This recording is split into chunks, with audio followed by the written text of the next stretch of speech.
Hello my all students, कैसे हैं आप सभी। आई जस्ट अपनी स्टडी बहुत अच्छी तरीके से कर रहे हैं और जो क्वेश्चंस मैं आपके लिए करा रही हूं उनकी आप बार बार प्रैक्टिस कर रहे हैं। स्टूडेंट्स, आज की क्लास में हम सीखेंगे सिद्ध कीजिए कि √3 एक अपरिमेय संख्या है।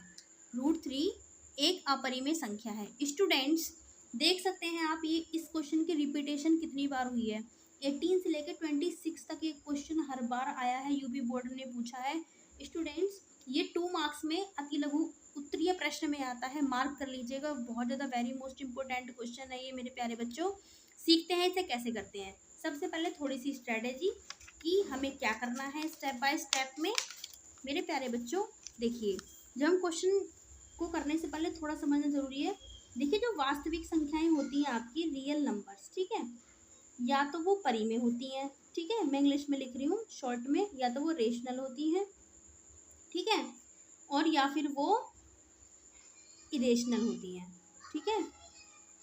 ये रेशनल है आपका, ठीक है स्टूडेंट, यहाँ पे ये रियल है, ठीक है। तो मेरे प्यारे बच्चों, अब हमारी स्ट्रेटेजी क्या रहेगी कि इसको ना हम इसका बिल्कुल अपोजिट मान के चलेंगे, परिमेय मान के चलेंगे और उसको परिमेय गलत सिद्ध कर देंगे कि वो परिमेय नहीं है सॉल्यूशन के अंदर, ठीक है। अब जब कोई वास्तविक संख्या रेशनल नहीं रहेगी, परिमेय नहीं रहेगी, तो वो क्या होगी, अपरिमेय होगी, ठीक है, इरेशनल होगी स्टूडेंट्स, ठीक है। तो मेरे प्यारे बच्चों, बात ध्यान रखिएगा, कोई भी वास्तविक संख्या या तो परिमेय होती है या अपरिमेय होती है। जब उसे हम परिमेय रॉन्ग प्रूफ कर देंगे तो वो क्या होगी, आपकी अपरिमेय, ठीक है। तो क्वेश्चन की शुरुआत करते हैं मेरे प्यारे बच्चों। सबसे पहले हम मान लेंगे यहाँ पे, क्या मान लेंगे कि √3 एक परिमेय संख्या है, ठीक है। इसका बिल्कुल जस्ट अपोजिट हम मान के चलेंगे, बिल्कुल अपोजिट, ठीक है। माना √3 एक परिमेय संख्या है। क्या है स्टूडेंट्स, परिमेय संख्या है। कॉपी पेन लेके बैठिएगा और मेरे साथ आपको नोट डाउन करना है और साथ में समझना है। अब जब ये परिमेय है मेरे प्यारे बच्चों, तो इसे हम क्या लिख सकते हैं, √3 = P/Q की फॉर्म में लिख सकते हैं, ठीक है। अब यहाँ पे आपको लिखना पड़ेगा कि PQ क्या है आपके, P व Q सह अभाज्य संख्या है मेरे प्यारे बच्चों। सह अभाज्य संख्या क्या होती है, जिनका उभयनिष्ठ गुणनखंड केवल एक होता है, ठीक है। मैंने इससे पहले वाले वीडियो में भी आपको बताया था, जब हमने √2 को अपरिमेय सिद्ध किया था, बहुत डिटेल में बता रखा है मैंने उसमें, आप उसको जाके जरूर एक बार देखें। सह अभाज्य संख्याएं, सह अभाज्य संख्या मेरे प्यारे बच्चों, दोबारा रिपीट करती हूँ मैं, जिनका कॉमन फैक्टर उभयनिष्ठ गुणनखंड केवल एक होता है, ठीक है। चलिए मेरे प्यारे स्टूडेंट्स, अब क्या करेंगे, यहाँ पे हम करेंगे क्रॉस मल्टीप्लीकेशन। P की 1 में मल्टीप्लाई, √3 की Q में मल्टीप्लाई, ठीक है।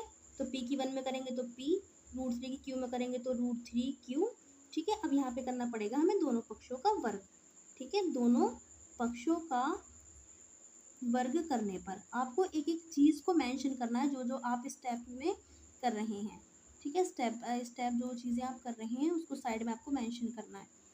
करने पर तो जब P का वर्ग होगा तो P का वर्ग बराबर √3 का वर्ग होता है 3Q², ठीक है।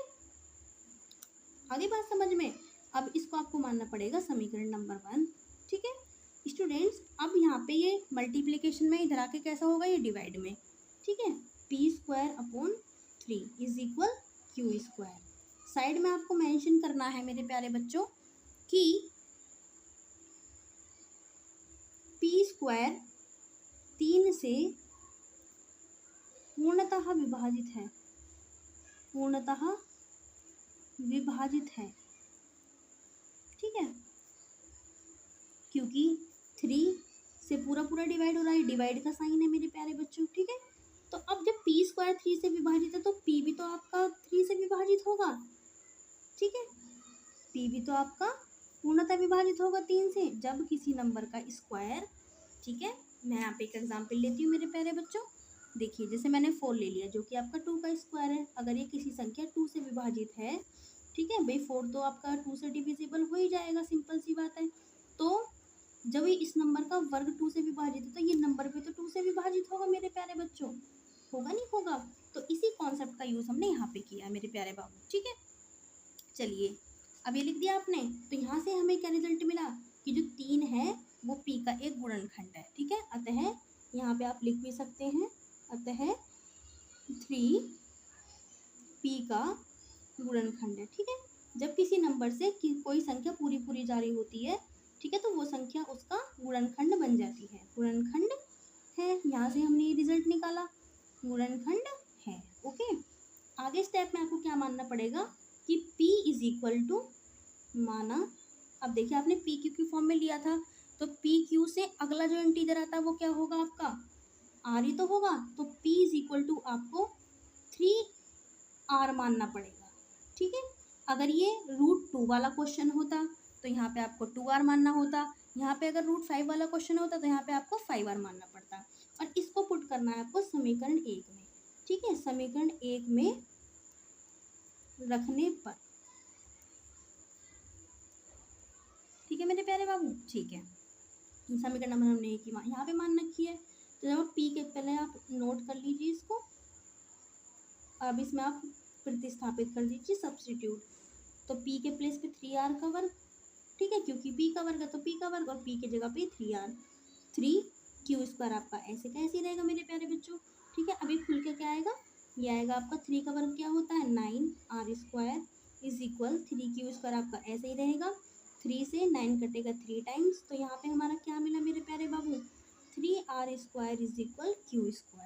ठीक है, अब यहाँ से आप क्या रिजल्ट निकाल सकते हैं कि जो r² है यहाँ पे मल्टीप्लाई में है 3, इधर जाके कैसा हो जाएगा कि q² के पास जब ये जाएगा डिवाइड में। ठीक है, ये छोटे छोटे रूल्स तो आपसे आते होंगे, आई जस्ट होप, मेरी ऐसी आशा है। अगर आपको कोई बात परेशान करती है तो आप मुझसे कमेंट में पूछ सकते हैं मेरे प्यारे बच्चों। ठीक है, तो यहाँ से क्या रिजल्ट निकलेगा मेरे प्यारे बच्चों, जो यहाँ पे आपने 2 लाइनें p² के लिए लिखी, अब वही 2 लाइनें आपको q² के लिए लिखनी होंगी। कैसे लिखेंगे आप कि q² 3 से पूर्णतः विभाजित है, पूर्णतः विभाजित है, तो मेरे प्यारे बाबू q भी तो आपका 3 से पूर्णतः विभाजित होगा, मैंने आपको एग्जाम्पल देके बताया अभी। ठीक है, तो यहाँ से भी हमारा क्या रिजल्ट निकला, अतः 3q का एक गुणनखंड है। ठीक है भाई, जब 3 से पूरा पूरा कट रहा है तो 3 इसका क्या होगा, गुणनखंड। ठीक है, अच्छा, अब आगे चलते हैं। अब हमारा क्या रिजल्ट निकला, देखो 3 भी p का गुणनखंड है, q का भी गुणनखंड है, यानी कि 3 जो है दोनों का कॉमन फैक्टर हुआ नहीं हुआ, उभयनिष्ठ गुणनखंड हुआ नहीं हुआ, और जो हम मान के क्या चले थे इसको कि हम सहभाज्य संख्या मान के चले थे। सहभाज्य का मतलब क्या होता है कि दोनों का केवल एक ही उभयनिष्ठ गुणनखंड है, एक के अतिरिक्त तो कोई और दूसरा नंबर ऐसा नहीं है जो कि दोनों नंबर का उभयनिष्ठ गुणनखंड हो। बट हमारे यहाँ पे समीकरण, यहाँ पे आप इसको 2 मान लें और यहाँ पे इसको आप 3 मान लें। ठीक है, तो 2 और 3 से क्या रिजल्ट निकला है कि जो 3 है वो p q का क्या है, उभयनिष्ठ गुणनखंड है। तो यहाँ पे आप क्या लिखेंगे मेरे प्यारे बाबू कि 3 p व q का उभयनिष्ठ गुणनखंड है। क्या है, उभयनिष्ठ गुणनखंड है।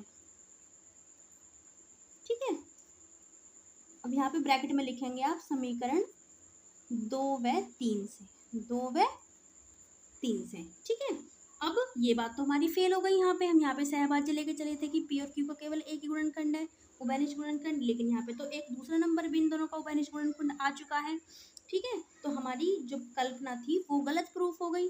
ठीक है, हम परी में लेके चले, परी में को हमने गलत साबित कर दिया। ठीक है, कि भाई ये वाली परिकल्पना हमारी गलत हो गई है अब। ठीक है, तो परी में नहीं है वो, इसका मतलब, तो यहाँ पे आप क्या लिखेंगे, यहाँ पे विरोध हुआ ना, हम लेके चले थे सहभाज्य, अब इनका तो दूसरा नंबर भी ऐसा आ चुका है कि दोनों का जो है उभयनिष्ठ गुणनखंड है। ठीक है, तो यहाँ पे विरोध हुआ, तो यहाँ पे लिखेंगे आप, यहाँ विरोध आभास की स्थिति हमारी गलत परिकल्पना, जो कि क्या थी, हमने इसको एक परिमेय संख्या माना, हमारी गलत परिकल्पना, ब्रैकेट में आप मेंशन करेंगे आपकी गलत कल्पना कौन सी थी कि √2 को √3 को हमने एक परिमेय संख्या माना। क्या माना, परिमेय। मैंने आपको क्या बताया था, पूरे क्वेश्चन में हम परिमेय लेकर चलेंगे और परिमेय को हम गलत साबित कर देंगे, तो यानी कि ये क्या हो जाएगी आपकी अपरिमेय, क्योंकि वास्तविक संख्या या तो परिमेय होगी या अपरिमेय, जब ये परिमेय नहीं है तो क्या होगी, अपरिमेय। तो गलत परिकल्पना ये के कारण उत्पन्न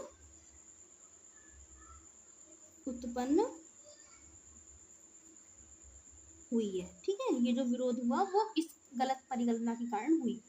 ठीक है, स्थिति। ठीक है, अतः क्या लिखेंगे आप कि √3 एक अपरिमेय संख्या है। ठीक है, अपरिमेय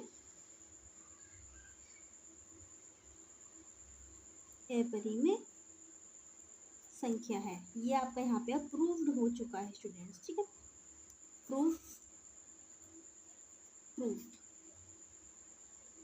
ठीक है, ये आपका यहाँ पे प्रूव हो चुका है। तो मेरे प्यारे बच्चों, आई जस्ट होप आपको समझ में आया है। ये क्वेश्चन बहुत ज़्यादा बेहद मोस्ट इंपोर्टेंट है। पूरे चांसेस है कि 2027 की मैथ्स एग्जाम में ज़रूर आएगा। ठीक है स्टूडेंट्स, बार बार लिख के प्रैक्टिस करने के कॉन्सेप्ट को। अगर आपको कोई कॉन्सेप्ट समझ में नहीं आया तो आप मुझसे पूछें ज़रूर।